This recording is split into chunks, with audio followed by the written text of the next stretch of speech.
Welcome once again, I'm Danny Bradbury and this is your World of Reg. Now there's nothing like biting off more than you can chew. Trevor Pott, our BOFH from Edmonton, Canada, is taking on a virtualization project for a client this week. Not just any virtualization project though, he's virtualizing the servers and the desktops, and he's doing it in a week. Trevor, I know Edmonton's flat and boring and you need something to do, but you must be bonkers. What are you up to?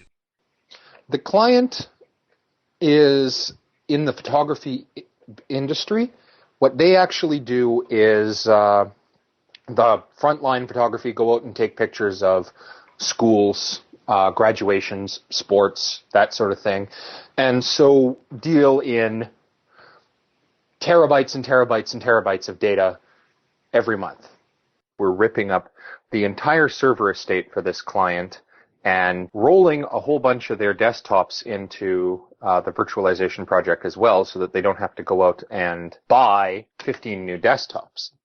Currently, they have 5 servers and somewhere in the neighborhood of 35 PCs.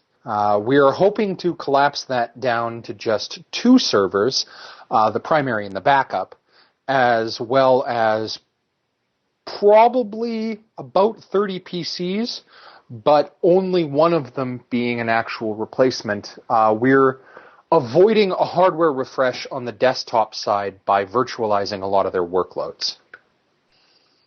And now, what kind of software is actually being virtualized? I mean, what applications are the users using on their desktops at the moment? Are there any sort of specialist high performance things, and how are you squeezing them? Yeah. Mm. Well, there's the typical stuff for the photo manipulation industry, things like Photoshop, Adobe Illustrator, Windows, of course, Office, and then there's an accounting package in there somewhere, really interesting looking print management software for one of their large printers, and about 4 industry-specific applications that deal specifically with the workflow of manipulating images, rendering images, cataloging them, tossing the metadata into a database, allowing you to reorder them, find them 5 years later, et cetera, et cetera. And those are the things that really hit the resources of the server hard. Once this is all done and you've virtualized these 35 odd PCs and the servers, what's the hardware configuration or the hardware architecture going to look like? And that includes, storage infrastructure, the network, and the physical servers. Well, this being a fairly small business project, the servers themselves are single processor, 8 core systems with 128 gigs of RAM. They've got a plethora of network cards on them, many of which are chained to provide network links between the primary and backup servers so they can do as close to real-time replication of data as is possible. Then each system also has 2 links going out to the main network for everybody else to be able to remote desktop in and for them to serve up files to whatever remaining physical desktops work on the network. And those are going through some very basic switches provided by D-Link actually that actually, thank God, have spanning tree and can do multipath I/O. So we have this sort of server-side network as well as the main client-side network. The network switches and the network cards are all set up so that you can pull out any one cable and the whole thing will still keep working. And the servers themselves are completely redundant, backing each other up. Inside the systems, they each have their own RAID arrays, RAID 10s, and the clients are pretty much whatever desktop PCs that the customer feels he wants to put in front of his people, because at this point the desktop PCs don't matter.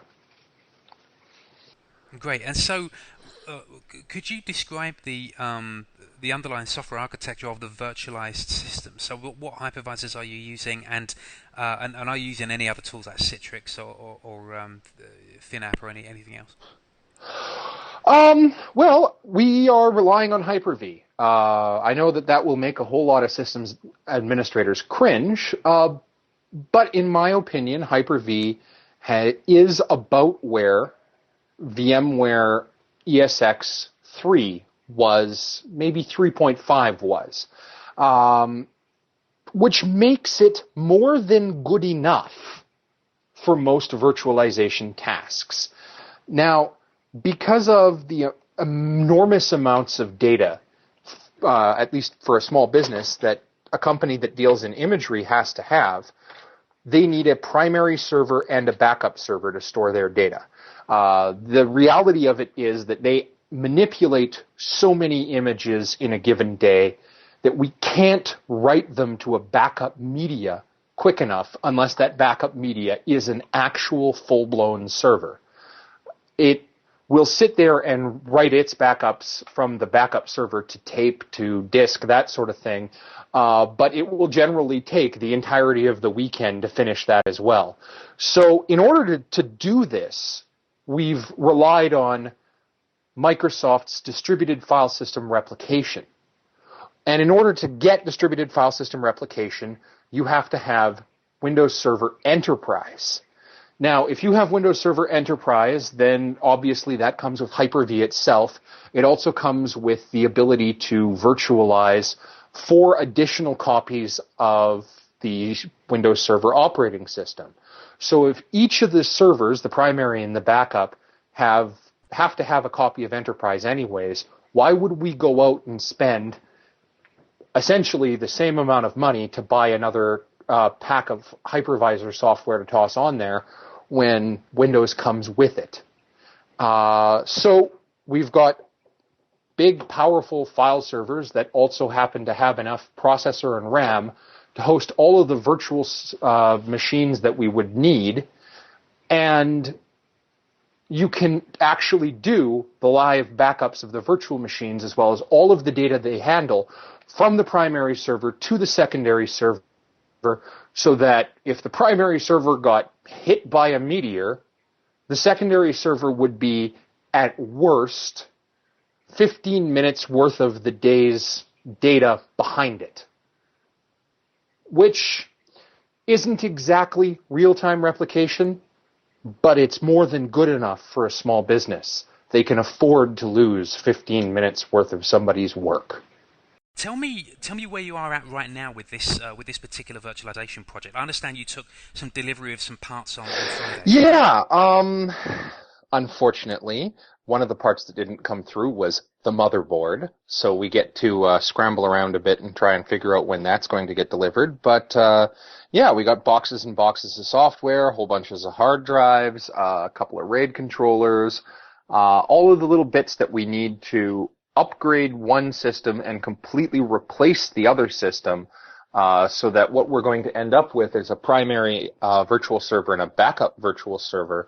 And in this case, we're actually going to end up using Microsoft's virtualization, in large part because it's fairly easy to do real-time backups of the virtual machines and pass them to from the primary to the secondary for dirt cheap. These servers will serve as primary and backup file servers at the same time as they're hosting virtualization, with separate network cards and separate lines between them to do distributed file system replication and pass the files from the primary to the backup.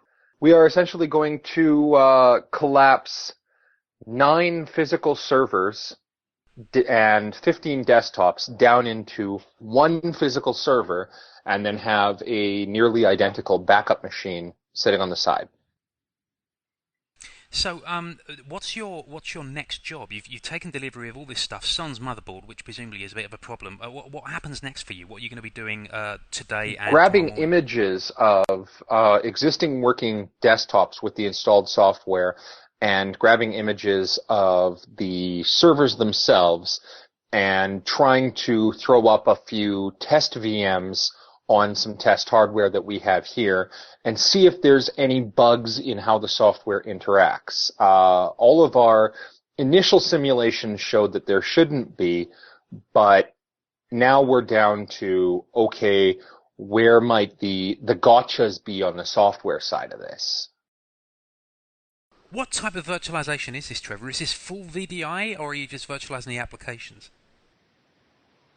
Well, it's full VDI in that what we did was create a virtual machine, put Windows 7 in it, load up all of the applications, and deliver it to the user over remote desktop.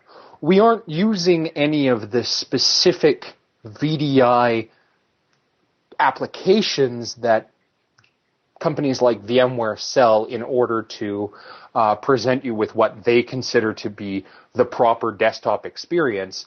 We have found that Windows 7 and the Windows Remote Desktop Client are really all you need for a full VDI environment.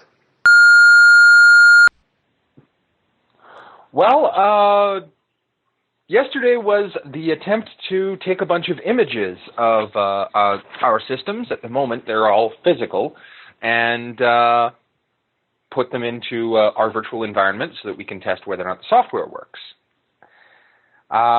Anybody who tells you that physical to virtual software is easy and flawless is lying, and or they have not tried enough different use cases. It doesn't necessarily work as well as advertised. What's the big hold-up? What's causing you the most problems? It's interesting. You can run the physical to virtual software on 15 different systems, and 14 of them work. But there's something, a driver, an application, some sort of weird hook or a setting somewhere that just doesn't translate properly on that 15th system. So it goes through, it makes the image, you fire it up in the VM, and before you can even get to a logon screen, the thing blue screens. Yeah, this was pretty much the bulk of my day yesterday, was fighting all of these things and figuring out what they were and what was holding up the attempts to virtualize these physical systems for testing. How are you gonna get over this? I mean, have you solved the problem yet, or are you still in limbo? Well, no, I did solve the problem for all of these. I mean, it took the better part of a day to solve each one for the 8 different systems that were giving me issues. But at the end of the day, we're not going to go with physical to virtual software in order to do the production rollout of this. We wanted to do this mostly so that we could get a really good idea of where everything stood, how the software would interact in the virtual environment, and most importantly, so that we would have sort of a virtual backup set that we could have on standby in sort of a known working condition. But, this is Windows. If you're going to go do a complete network rework, you might as well blow away the operating systems and reinstall everything from scratch. It will just work better. So that's what we're going to do for the production version of this, is reinstall all of our operating systems and applications from scratch and reconfigure them. It might take a little bit longer, but I suspect we'll use fewer system resources across all of the various virtual machines while we do it. Okay, day 3. Trevor, what have you got for us? What have you been doing? Well, we got the software side of things all beat down, and now we're trying to figure out how to get all the backups running properly to be able to back up our live VMs. The integration services aren't exactly there for all of the VMs we want to run, so it gets a little bit interesting. The Hyper-V version of doing this seems a lot less straightforward than VMware. That could just be because I'm more used to VMware. Well, Trevor, it's now Friday. You've had 2 days to move ahead with this project. Can you tell us what's happened? Everything seems to have gone mostly well. We have managed to get all of the software issues out of the way. We've managed to get the backups of our physical boxes out of the way. and we've managed to test all of our software in the virtual environments. The only real bug that we encountered in virtualizing our applications was with a specific piece of software that decided it absolutely had to live in a 32-bit environment for color. This means that if you're using an older RDP client, it won't actually run the application because the RDP client will connect, establish a 16-bit or 24-bit session, and the application will decide, I don't have enough colors to run, I'm aborting. It is solvable. I mean, the Windows 7 as a guest works just fine in 32-bit color, and the Microsoft RDP client works just fine to receive that, but you have to make sure that you're specifying that, and unfortunately, there are some mobile RDP applications as well as some Linux applications that don't play well with the 32-bit color. The only other issue that we ran across was related to Windows itself as the host virtualization platform and volume shadow copy and how to do live backups of virtual machines, which isn't as easy as I would like if you're not using the Microsoft management tools, but is certainly doable and scriptable away if you really want to. Well, Trevor, it's been 3 weeks since we last spoke about this project, and you had pretty much solved all your software hassles 3 weeks ago when we wrapped up. But I'm understanding that the project isn't entirely deployed yet. So tell me what's happened in the interim. What have you been dealing with, and how close are you to actually getting it done now? Well, now I'm up against the hardware hassles. We had tested all of our software in a virtual environment on a test bed system that was functionally identical. It had the same South bridge, ran the same kind of processor, et cetera, et cetera. Now we're down to actually installing new servers and trying to migrate the data off of the old systems for real. Now, this all went well, and the conversions and the upgrades and migrating the RAID arrays and all of that stuff went fine, except for the part where the server was physically picked up from one location, moved to the other, and then dropped 2 disks out of the RAID. So I've managed to spend all of my weekend frantically trying to pull off every stitch of information from the RAID, not because we don't have backups, but because this particular customer insists on using USB-attached removable hard drives as a backup medium, and I don't particularly trust them.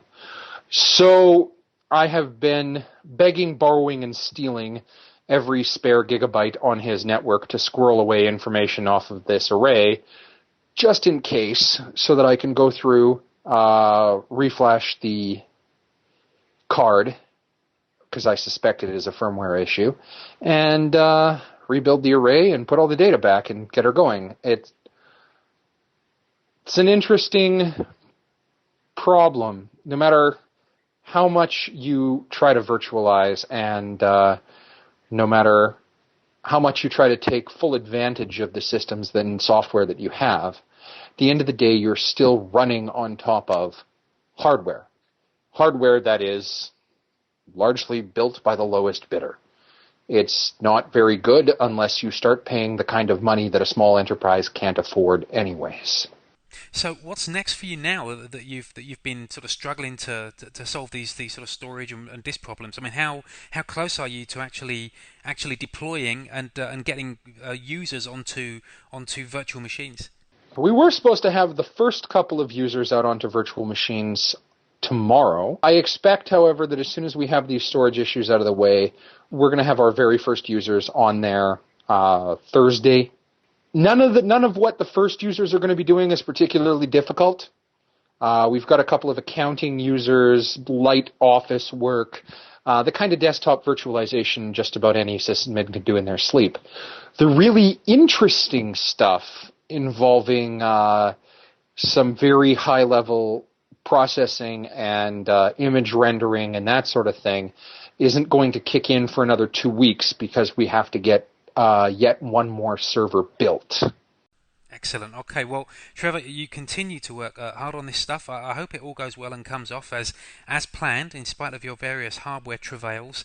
And thanks for sharing this with us. I really appreciate your time. All right.